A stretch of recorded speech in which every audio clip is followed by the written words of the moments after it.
Feng Changha et son mari vendent des fruits de mer sur le marché de Huangsha depuis plus de 20 ans. Toutes leurs prises proviennent des eaux côtières de la province du Guangdong.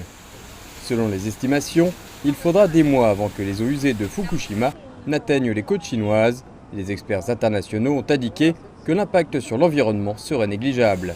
Mais Feng Changha ne peut s'empêcher de s'inquiéter de l'avenir de son commerce.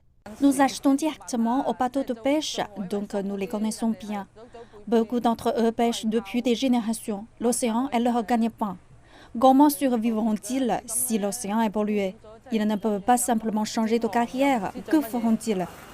C'est le plus grand marché de gros pour les fruits de mer frais et les produits aquatiques en Chine.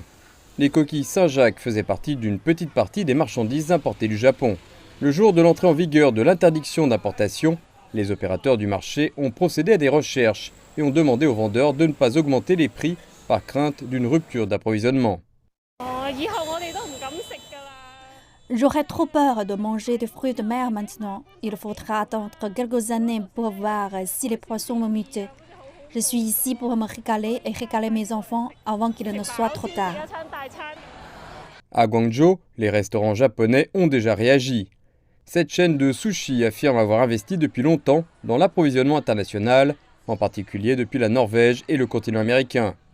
Le directeur de la marque de la chaîne, qui n'a souhaité s'exprimer que dans un enregistrement vocal, a déclaré avoir remplacé les ingrédients japonais sur l'ensemble du menu.